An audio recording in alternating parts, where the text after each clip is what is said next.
ocasión veníamos con mi hermano me lleva un año, yo tengo 40, voy a cumplir 42 años y mi hermano 43. Él es pastor allá en la ciudad de Cancún, Quintana Roo, está sufriendo allá él, y yo aquí en el desierto. Y siempre hemos andado juntos, casi siempre, de nuestros primeros años. Luego de 20 años que yo llegué aquí, ya casi no, pero recuerdo en una ocasión que veníamos caminando y veníamos en una avenida que estaba de subida, y cuando llegamos a la cúspide, usted imaginará todo el panorama que se veía el cielo muy despejado y debajo la ciudad. Y veníamos platicando, conversando como era común. De repente vemos que en el cielo empiezan truenos y relámpagos. Ya sabe cómo se ven, ¿no? Las líneas cuando caen los relámpagos. Y íbamos conversando, pero de repente nos asombraba el espectáculo que se veía, los rayos, y ya empezaban a haber nubes también. Y mientras conversábamos, veíamos los rayos, y de repente los dos hacíamos al mismo tiempo. Y ya continuábamos con la conversación, pero los rayos como que iban en aumento y se veían más pronunciados, extraordinario el panorama. Y cada vez hacíamos así, nos asustábamos los dos. Y ya de repente ya entramos en conciencia de que lo estábamos haciendo, y de repente, ¡wow! Y los dos hacíamos al mismo tiempo, ¡oh! Hacíamos los dos. En una de esas, hermanos, se dejó caer un rayo tan impresionante y un estruendo tan grande que yo y mi hermano nos vimos de frente y nos abrazamos. Gritamos los dos al mismo tiempo. No paramos de reír en todo hasta que llegamos a la casa, porque esa escena fue muy chistosa. Aterrados estábamos, pero nos miramos y nos abrazamos como dos niños chiquititos, hasta aterrados, porque vimos unos rayos impresionantes, literalmente como una columna de fuego que descendía a la tierra. Pensaba en esto y no imagino también el espectáculo y lo extraordinario que pudo haber sido contemplar todos los días desde que salieron de Egipto los israelitas, contemplar lo que está describiendo en esta narrativa, en este texto, ¿no? Después de la salida de Egipto, después de que Dios, a raíz de la promesa y teniendo como fundamento la promesa a Abraham, ¿verdad? Dios ha cumplido su propósito, como bien nos puso en contexto nuestro pastor Miguel. Dios ha cumplido su palabra y ha sacado al pueblo con mano fuerte y poderosa, ¿verdad? Ese es los capítulos previos del libro de Éxodo. La salida, ¿no? Es básicamente el tema que se desarrolla a lo largo de todos esos capítulos. A estas alturas el pueblo de Dios ya salió liberado con mano fuerte y poderosa. Y ya han emprendido la carrera, ya han emprendido la marcha hacia Canaán, hacia la tierra prometida, la tierra que fluye leche y miel.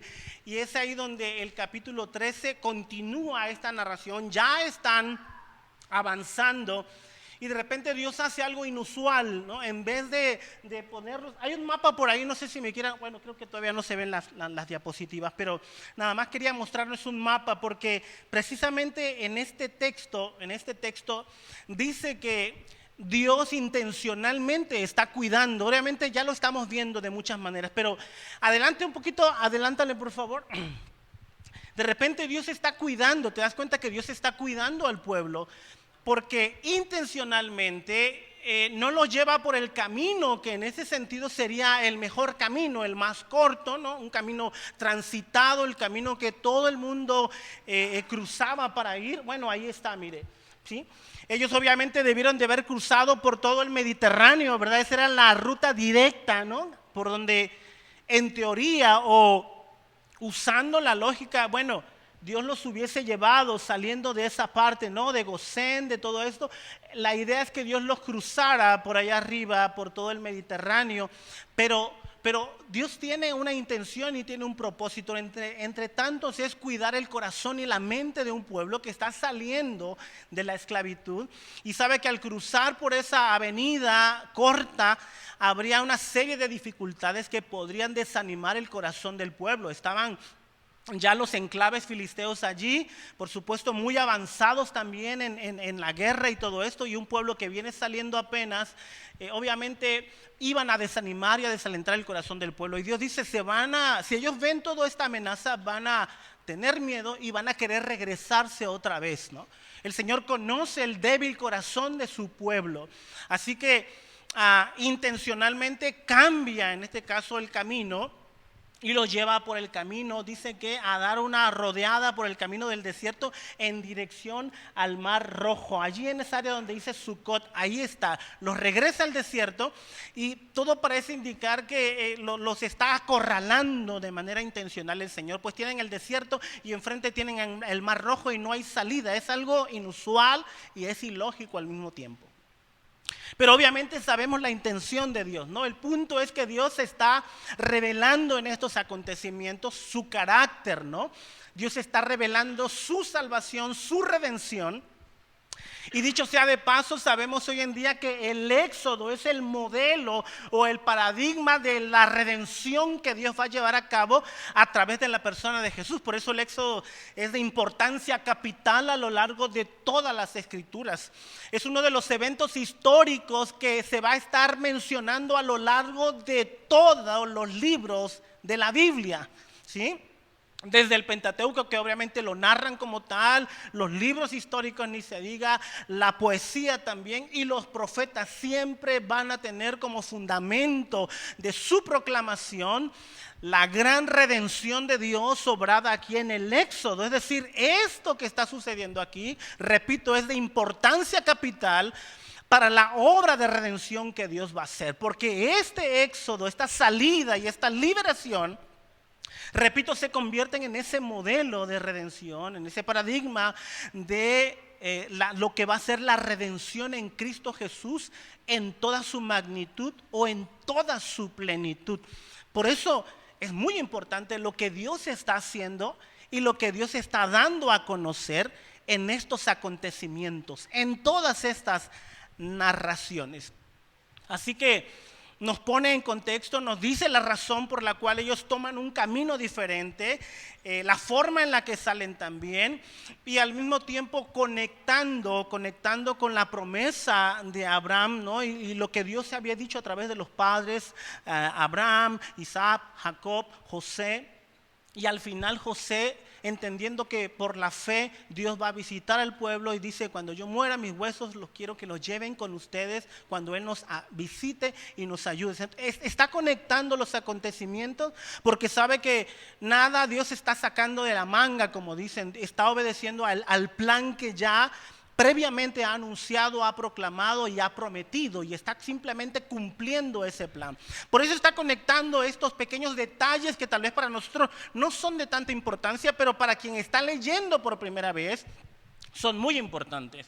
Así que ahí está dando estas palabras, cuando esto ocurra, entonces van a llevar mis huesos para allá. Es que está diciendo, Dios está cumpliendo en ese momento lo que José ya sabía y lo que José confesó, aunque como dice la escritura en los Hebreos, lo saludó de lejos, no recibió lo prometido como muchos, pero tuvo fe, tuvo confianza, de tal manera que es por eso que lo menciona en esta corta narración. Inmediatamente después de eso nos pone otra vez y nos ubica geográficamente, ¿no? Partieron de Sucot, acamparon en Etán, donde comienza el desierto, y es ahí donde, repito, comienza esta epifanía o esta aparición de este fenómeno tan inusual y también tan extraordinario para aquel momento. ¿Qué se dice de este fenómeno? Mire, esto es interesante. Adelante, por favor. ¿Qué se dice de este fenómeno? Bueno, otra vez, nosotros podíamos inferir, podíamos sacar muchas conclusiones. Hay quienes se han atrevido a querer explicar este fenómeno desde una perspectiva científica, ¿verdad? Pero Otra vez recuerde por favor que la Biblia no tiene la intención de darnos información científica porque no es un libro de ciencias, ¿sí? La Biblia es narrativa o es historia teológica, así le decimos. ¿Por qué? Porque en los acontecimientos Dios da a conocer su propósito y da a conocer su carácter. ¿Quién es este Dios? ¿Qué es lo que ha dicho y qué es lo que ha hecho para redimir a su pueblo? De tal manera que con ese conocimiento entonces se obtiene esta redención, esta salvación y esta vida eterna. Así que en ese sentido no me preocupa ni me interesa responder desde una perspectiva científica. ¿Qué pudo haber sido? Ahora, es válido que usted se pregunte, ¿no? Porque al final le digo, es extraordinario. ¿Cómo pudo haber sido esto? ¿Qué es lo que se manifestaba allí todos los días? Por el día, esta columna de nube y por la noche, una columna de fuego. ¿Se ha imaginado qué es lo que era? ¿Cómo era este fenómeno, no? Pero otra vez, finalmente no nos interesa tanto como el hecho de saber qué información está dando Dios de sí mismo. ¿Qué está diciendo acerca de su carácter? ¿Qué está revelando acerca de su propósito redentor? De tal manera que el pueblo, en este caso era la iglesia, responda a esa revelación o responda a ese conocimiento que Dios está dando en los acontecimientos, en los hechos históricos, porque eso es lo que estamos viendo, hechos reales, hechos históricos, hechos literales en los cuales Dios se dio a conocer. Así que lo más que se dice, respetando la información bíblica, el texto bíblico y sin interpretar, sin ponerle al texto bíblico, por ejemplo, se dice que era una columna de nube y una columna de fuego. Pareciera ser que eran dos cosas diferentes, ¿no? Se nos dice que era nube, una nube que era oscuridad de repente. Mire qué interesante, para unos era oscuridad al mismo tiempo, mientras que para otros al mismo tiempo era una luz que les alumbraba. En Éxodo capítulo 14, recuerde que ya han avanzado el pueblo de Israel, ya está cerca del Mar Rojo y de repente el faraón endurece su corazón otra vez. También Dios tuvo que ver en esto y se acuerda que decide alcanzarlos otra vez para destruirlos, ¿no? Y cuando ya los están alcanzando y cuando el pueblo se ve acorralado, el mar allí, las montañas, el desierto está, ahora ¿para dónde corremos? Dios otra vez se revela, se manifiesta a Moisés y le dice, oye, ¿qué tienes en la mano? Levanta tu vara, ahorita vas a ver la mano de Dios poderosa. Y mientras esto sucede, se manifiesta precisamente esta nube y que según la información bíblica, esta nube, mientras que para los egipcios que vienen detrás, ¿no? Para alcanzar al pueblo de Dios, para ellos dice que representaban o veían literalmente que era una densa oscuridad, era una columna de densa oscuridad, era una nube tan densa, tan negra, que obviamente no los dejaba ver absolutamente nada y no les dejaba ver ni siquiera el camino, mucho menos al pueblo de Dios. Pero mientras eso ocurría de este lado, del otro lado, que era la barrera que dividía esa columna, del otro lado de la columna, al mismo tiempo dice que era un fuego que alumbraba al pueblo de Dios. ¿Sí? Al mismo tiempo pasaban estos dos sucesos. Otra vez, esa es la información que tenemos. Y eso es lo extraordinario de este fenómeno, ¿no? En ese sentido, fácilmente podemos concluir, es Dios obviamente revelando y manifestando su glorioso poder a favor de su pueblo. Está protegiendo a su pueblo, ¿no? En ese sentido, esta columna también está alumbrando, pero también está protegiendo al pueblo ante cualquier amenaza. A menos esa es la información. Obviamente usted puede imaginarse para todo lo que esta nube, ¿no?, servía al pueblo de Dios, para tantas cosas, ¿no? Consideramos el clima, consideramos el peligro del desierto, los animales salvajes, si usted quiere, tantas cosas que uno pudiera considerar. Y cuál fue el propósito de esta nube, de esta columna de nube y columna de fuego, ¿no? Hay tantas cosas, pero se dice de ello que esta columna alumbra entonces por la noche y protege al pueblo ante la amenaza. De tal manera que el Señor incluso desde esa nube y desde ese fuego está viendo, dice, la acción que están tomando el ejército egipcio, de tal manera que llega un momento en que Él mismo los confunde, pero usando esta manifestación literal y visible de esa nube y ese fuego, y están confundidos y empieza ahí un desastre en el campamento egipcio. Otra vez es Dios revelándose, manifestando su protección, su provisión, si usted quiere, ante la necesidad.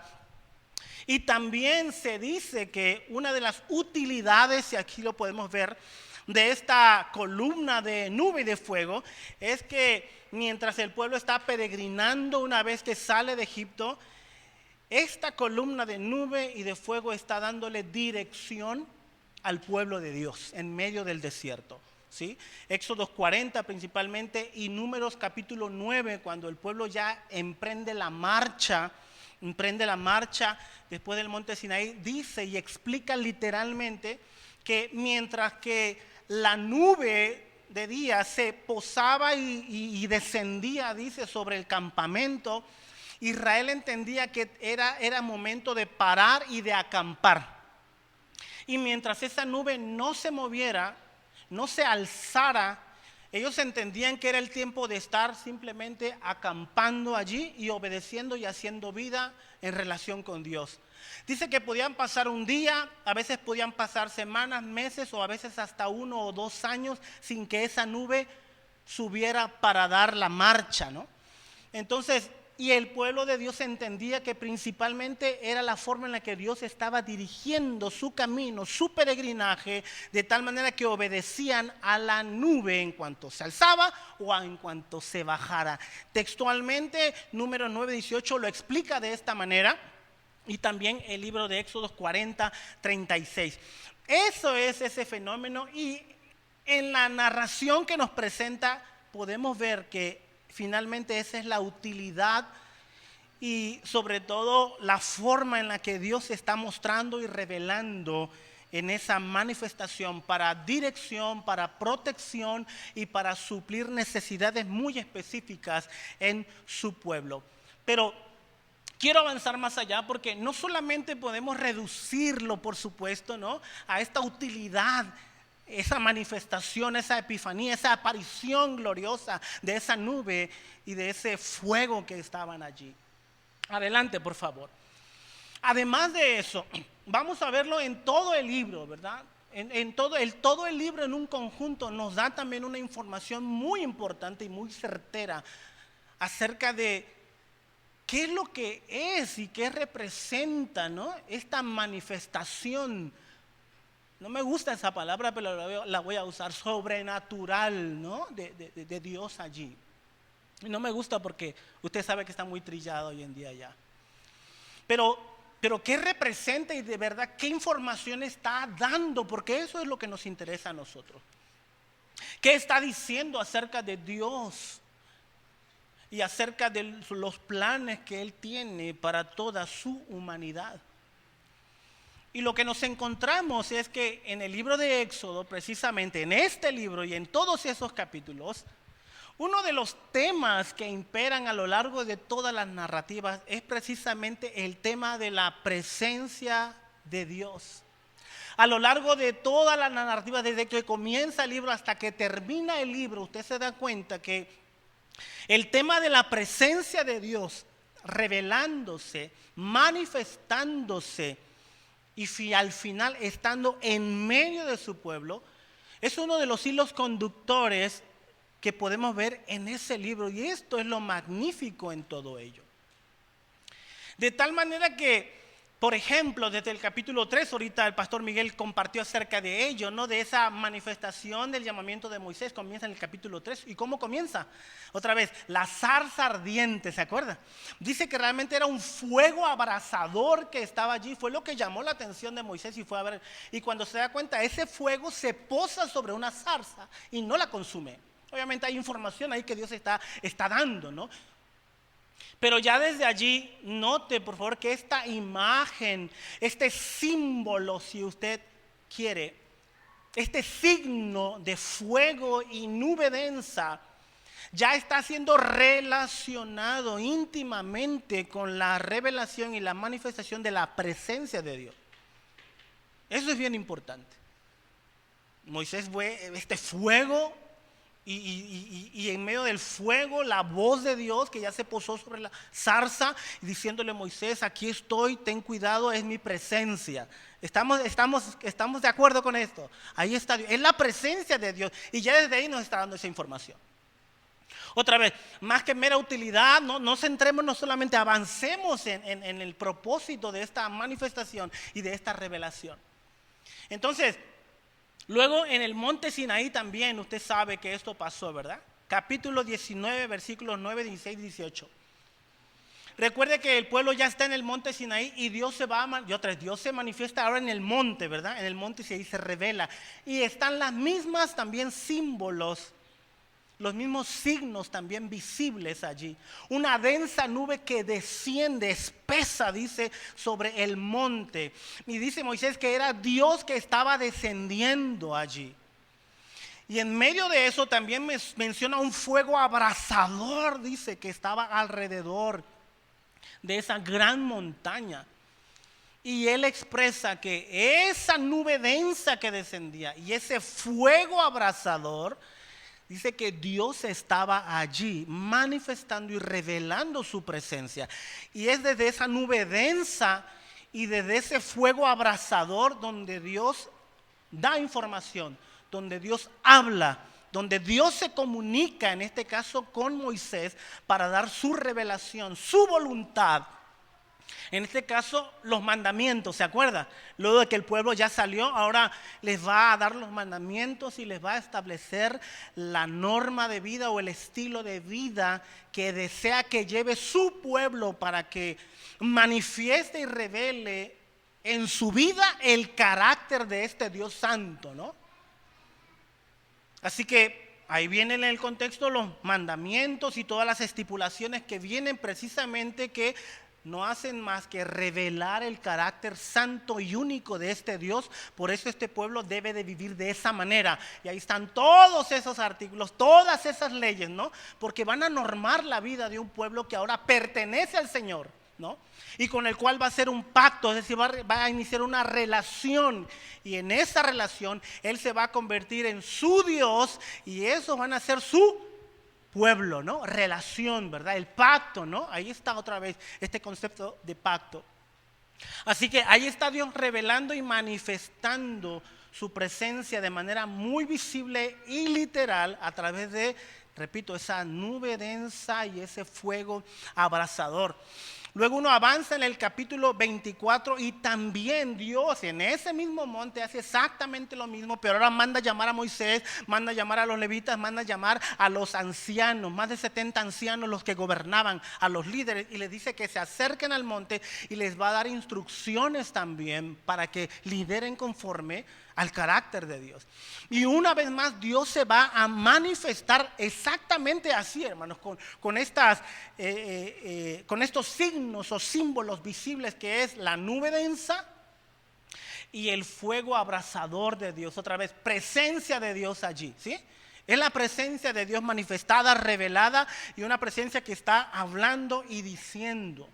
Mira, así está a lo largo del libro. Luego, al final, es interesante que al final del libro de Éxodo, capítulo 40, por favor, ¿quién tiene Éxodo 40? Ayúdeme allí y léalo usted, porque estamos viendo cómo a lo largo del libro, repito, este tema de la presencia de Dios, ¿sí? Es un tema fundamental allí en lo que Dios está diciendo sobre su presencia y sobre su intención de habitar en medio de su pueblo.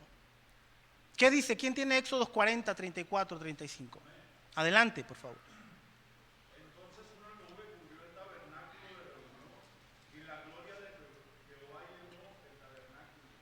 Y no podía Moisés entrar en el tabernáculo de reunión, porque la nube estaba sobre él, y la gloria de Jehová lo llenaba. Ahí está cerrando el libro. Abrió el libro con la manifestación de la zarza, ¿se acuerda? La revelación de Dios, la primera vez que Dios se revela, se manifiesta, lo hace en estos signos y en estos símbolos, o como le llamamos teofanías, revelaciones o manifestaciones visibles de Dios. Y otra vez, ahí está el fuego abrasador, ahí está la danza, y termina el libro, cierra el libro como en una especie de inclusión que nos dice cuál es uno de los temas fundamentales. Empieza con nube y fuego y termina con la presencia de Dios, nube y fuego, la gloria misma de Dios allí. Ahora es interesante que hasta ese momento, cuando Dios ya reveló, ¿sí?, su intención de habitar en medio de su pueblo, y para ese entonces ya le dio el diseño a Moisés del tabernáculo, que es la última serie de narraciones que se encuentran en Éxodo. Le dio el modelo del tabernáculo y le dijo para qué iba a servir ese tabernáculo, ¿sí o no? Era un símbolo visible donde Dios iba a habitar allí en medio de su pueblo, ya no atrás de su pueblo ni enfrente de su pueblo para guiarlo como lo había hecho anteriormente, ¿no? La única vez que lo vemos detrás del pueblo fue cuando lo protegió de los egipcios, que dice que se fue a la retaguardia, la nube, pero mientras tanto siempre el Señor va adelante, nunca en medio del pueblo, ¿sí? Pero es después de que Dios revela el diseño del tabernáculo, lo erigen como tal, y todo el sistema de sacrificios para que un pueblo pecador, ¿no?, se acerque a este Dios santo y único. Él provee también la forma en la que este pueblo puede acercarse a Dios sin ser consumido, ¿no? Y aquí está otra vez Dios revelando información sobre su intención redentora a esta humanidad pecadora que somos nosotros, que no puede tener relación con Dios, un Dios santo, que al final también dicen los escritores bíblicos es fuego consumidor. Así que ahí está Dios. Al final del libro entonces cierra de manera extraordinaria, como un culmen, un clímax de toda la narración. Ahora Dios manifestado en el tabernáculo en medio del pueblo, ¿no? Y dice que la gloria de Dios y la nube densa de tal manera era la manifestación que ni Moisés podía estar allí adentro, nadie podía estar allí, porque Dios se había manifestado. Y otra vez vuelve a mencionar estos elementos de la nube densa, el fuego abrasador y al mismo tiempo la gloria misma de Dios, así dice. Hermanos, en pocas palabras, todos estos elementos aquí nos hablan de una sola cosa: la presencia de Dios. De tal manera que la columna de nube entonces y fuego es signo de la presencia de Dios en medio de su pueblo. De tal manera que Moisés mismo incluso, él supo acerca de esto y por supuesto recibió entendimiento y sabía la importancia de la presencia de Dios. Literalmente sucede que en el capítulo 33 y 34, ojo, esto usted puede estudiarlo en casa, pero sucede algo interesante, porque después de que Moisés sube al monte, recuerde, recibe la revelación de los mandamientos, está en comunión con Dios allí 40 días, 40 noches. ¿Se acuerda cuando va bajando y se escucha un ruido en el campamento? ¿Qué era? El pueblo de Dios recién liberado, ¿no? Con mano poderosa, adorando a un becerro de oro que Aarón mismo había construido con todo el oro que habían sacado de Egipto. En ese contexto entonces Dios dice: desciende, porque este pueblo es de dura cerviz. Es más, diles y adviérteles que yo no voy a ir con ellos. Ojo, lea por favor capítulo 33 y 34. Yo no voy a ir con este pueblo, dice, porque si yo voy en medio de ellos, los voy a consumir a todos. Porque mira este pueblo como es de pecador, de obstinado, ¿no? De malvado, de traicionero, de rebelde, de contumaz. Y otra vez Dios revelando en este éxodo y en estos elementos la realidad de una humanidad que así estamos todos. Y la gran necesidad, ¿no?, de la intervención fiel, misericordiosa y gratuita de este Dios. Así que Dios dice: ¿sabes qué? Dile al pueblo que yo ya no voy a ir delante de ellos. Sube, voy a enviar a mi ángel para que les desaloje y les ayude allá a llegar, se instalen. Yo voy a enviarlo a él, pero yo no voy a ir, les dice. Yo no voy a ir. Cuando Moisés escucha esto y el pueblo dice que se llenaron de terror, y Moisés intercede y le dice: Señor, no se te ocurra hacer tal cosa. ¿Se acuerda de la frase también muy trillada? Si tu presencia, ¿se acuerda? Presencia de Dios. Si tu presencia no va conmigo, no me muevas de aquí. Y Dios le dice a Moisés, yo voy a estar contigo. Yo voy a estar contigo. Y no, Señor, sí, pero tu pueblo. No, yo quiero que estés con tu pueblo, conmigo y con tu pueblo. ¿Qué van a decir las demás naciones, Señor? Es el elemento diferenciador de entre todas las naciones del mundo, que Dios habita en medio de ellos. Ninguna nación hay que tenga un Dios como el nuestro, tan cercano, que habita en medio de nosotros. Así que, ¿cómo es posible que digas, yo no los acompaño, yo no voy a estar con ustedes? Señor, si tú no vas con nosotros, le dice, o sea, con él y con el pueblo. Si tú no estás en medio, no nos saques. En otras palabras, hermanos, la tierra prometida no es pero para nada significativa si Dios no está. Eso es lo que está diciendo. Así fluya leche y miel o haya lo que haya, Señor, si tu presencia no está en medio de nosotros, no sirve de nada lo que nos des ni dónde estemos. ¿Sí? Otra vez, para Moisés, la presencia redentora de Dios, la presencia protectora, guiadora de Dios, era todo. Y si eso no está, no quiero nada. Qué interesante. Porque Moisés sabe lo que significa la presencia de Dios. Dios es vida en sí misma, ¿no? Si Dios no está, estamos muertos en nuestros delitos y pecados, ¿no es verdad? Otra vez, ahí está Dios revelando el evangelio, ¿no? Si Dios no está presente, hay muerte, ¿no? Pero si Dios está presente, hay vida y hay vida eterna. Y Moisés sabe esto, así que después de que Moisés intercede, le ruega a Dios por su presencia, Dios dice, está bien, yo voy a ir con ustedes. Yo voy a ir con ustedes. Y es cuando se presenta la renovación del pacto y Dios les dice que Él va a estar con ellos. Y otra vez la manifestación de Dios allí, como Dios diciendo, ok, ahí está mi misericordia y mi favor con ustedes, porque finalmente ese es mi propósito, habitar en medio de mi pueblo, que yo sea su Dios y ustedes sean mi pueblo. Es así, hermanos, que cuando hablamos entonces de la nube y de esta columna de fuego, estamos hablando en ese sentido de la intención divina de Dios habitar en medio de su humanidad. Quiero hacer otra cosa también. Adelante, por favor. Mire, no solamente en el libro de Éxodo se ve esta verdad o esta información acerca de Dios. Si vamos un poquito más allá, todavía extendemos todavía más hasta dónde llega la información bíblica, ¿no? Y si vamos viendo la información que Dios está dando a lo largo de todas las escrituras, hablando de toda la revelación, si usted quiere, desde Génesis hasta Apocalipsis, ¿sí? Así un pasón rápido nada más. ¿Se da cuenta otra vez que el tema de la presencia de Dios habitando con el ser humano no se inventó en Éxodo? ¿Sí? Es el hilo conductor también y es el tema fundamental en toda la revelación, desde Génesis hasta Apocalipsis. Es la historia de un Dios que se ha revelado y se ha manifestado y ha creado para habitar en medio de su humanidad. Ese es el plan. Y ya sabemos la historia del evangelio a raíz del pecado y la rebelión. Esto no fue posible por la rebelión nuestra. Pero la intención divina sigue trabajando en su plan redentor para hacer posible que su presencia habite en medio de su humanidad y se cumpla el ideal del reino de Dios, ¿no? Del pueblo de Dios, en el lugar de Dios, bajo el gobierno de Dios. Ese es, en todo caso, el plan unificador de Dios. Así que miren rápidamente desde Adán, ¿se acuerda cuando hubo pecado? Adán se rebela, comen del fruto y se acuerda que Dios los expulsa después de dictar su sentencia, ¿no?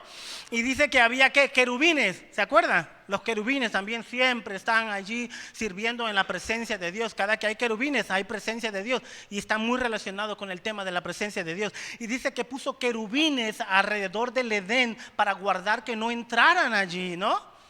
Y una espada dice que encendida, otra vez fuego de Dios, ¿no?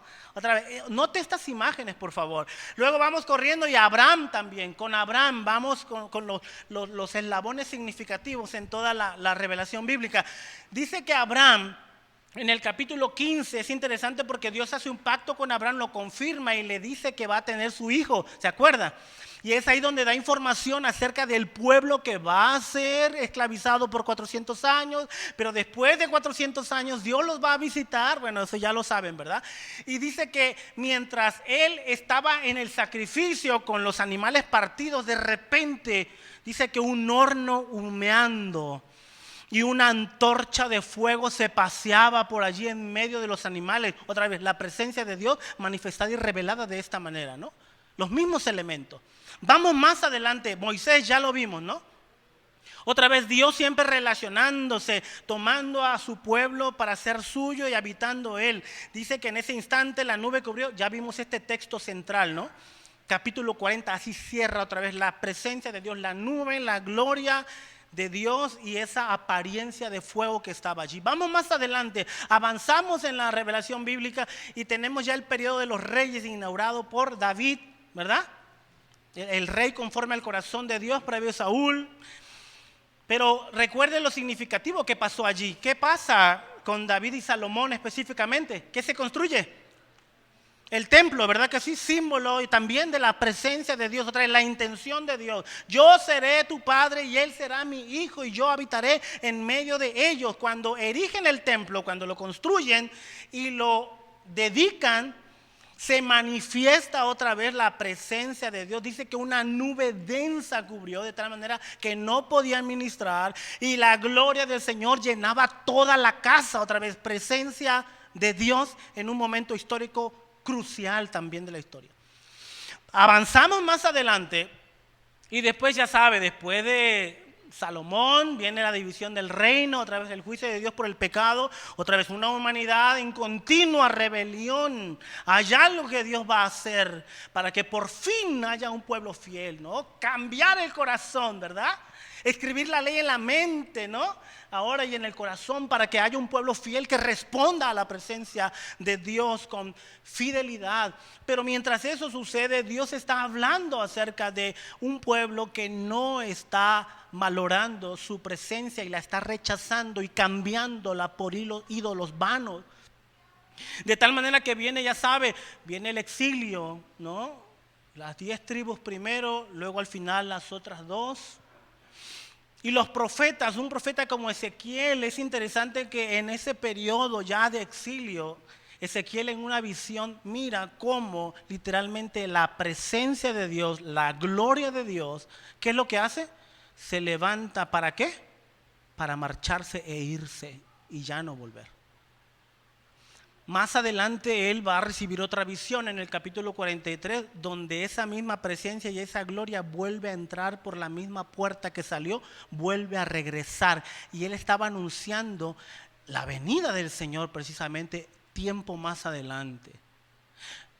Sígame ahí, por favor, porque es aquí donde llega el momento culmen o clímax de toda esta información que Dios está dando, de toda esta intención divina, de su presencia habitando, su presencia redentora, habitando en su humanidad, en su pueblo, ahora en su iglesia. Teniendo todo este marco, entonces nos damos cuenta que al final Jesús, ahora sí, Jesús, ¿no? Jesús, aquí sí ya podemos hablar como tal, ya habiendo entendido entonces eso como columna de nube y fuego, es decir, Dios mismo en medio de nosotros para siempre, ¿sí? Y ahora es interesante que, mire, usted sabe cómo termina el Antiguo Testamento, ¿no? Con los profetas Ageo, Zacarías, Malaquías, todos ellos hablan de esa expectativa. Viene el Señor, va a regresar el Señor, va a venir el Señor, la gloria postrera de ese templo, ¿se acuerda Ageo?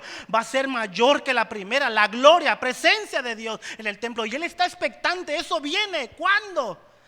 Luego Zacarías también hace exactamente lo mismo. Malaquías termina hablando del retorno de la presencia de Dios otra vez y un mensajero que envía previo para preparar el camino. Mire, no pierda esa historia porque uno de repente piensa que el Antiguo Testamento se corta y ya es una historia aparte, ahora el Nuevo Testamento. No se equivoque. Es una sola revelación que tiene continuidad, que tiene coherencia, que tiene unidad, y en esta unidad el tema que amalgama toda esa revelación es la misma presencia de Dios, otra vez, esta presencia redentora, salvadora de Jesús, en este caso, y que se reveló y finalmente se manifestó en la persona de Jesús.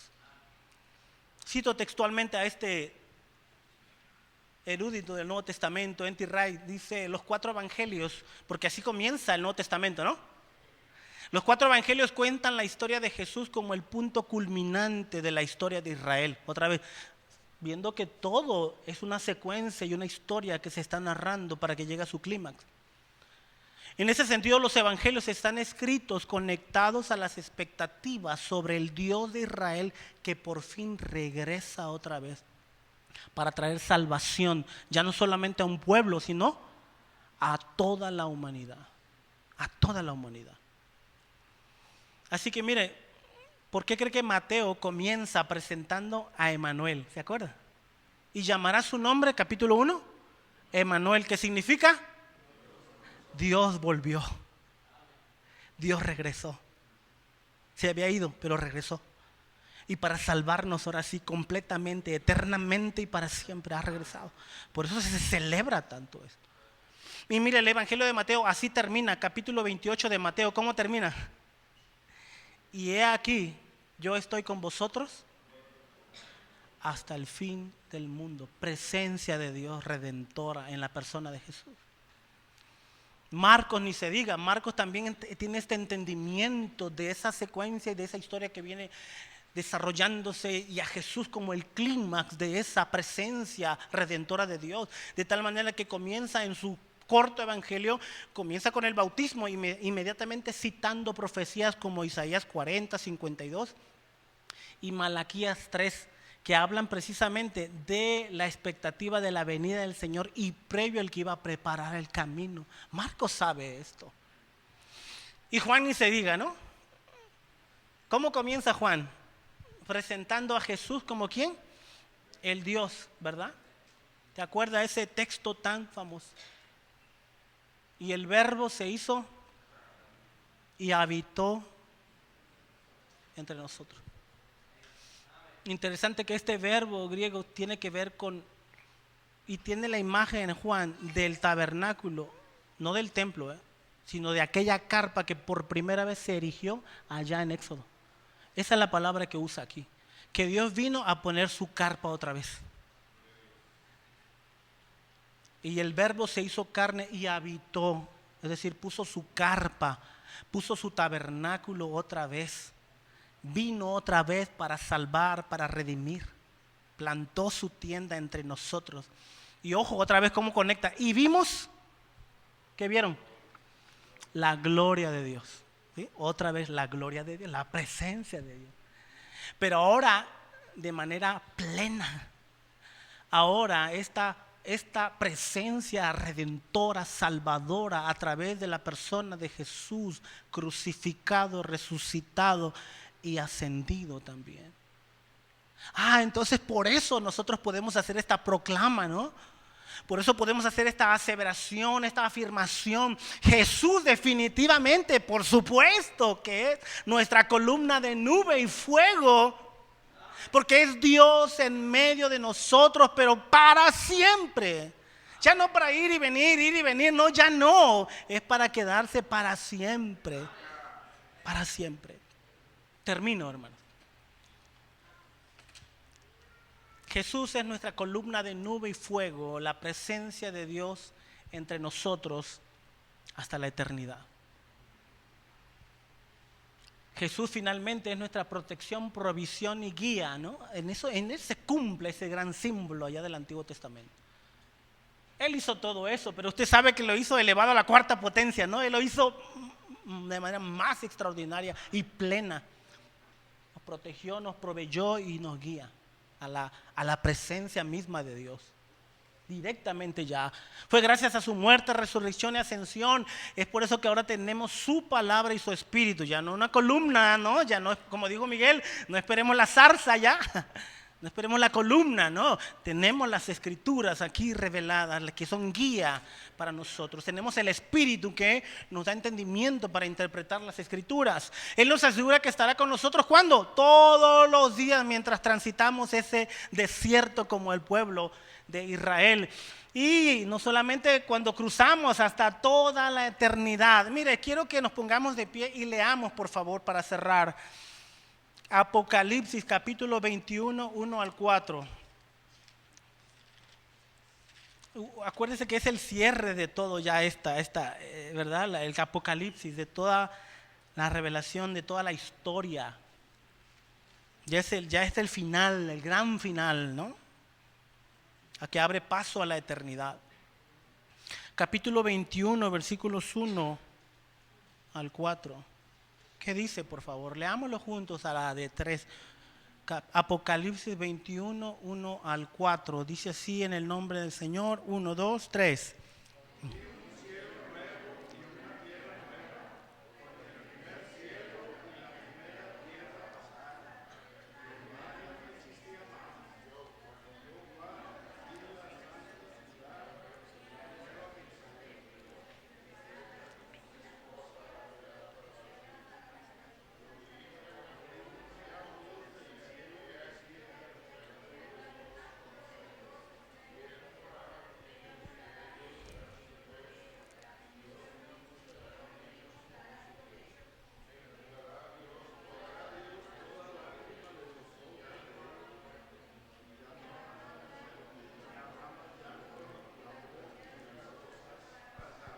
Maravilloso texto, ¿verdad? Maravilloso. Qué mejor manera, hermano, de terminar. Y vi la ciudad santa, la nueva Jerusalén, que descendía del cielo desde la presencia de Dios, como una novia hermosamente vestida para su esposo. Oí una fuerte voz que salía del trono y decía: miren, el hogar de Dios ahora está entre su pueblo. Él vivirá con ellos y ellos serán su pueblo. Dios mismo estará con ellos. Dios mismo. Así comienza la eternidad. Él les secará toda lágrima de los ojos y no habrá más muerte, ni tristeza, ni llanto, ni dolor. Todas esas cosas ya no existirán más.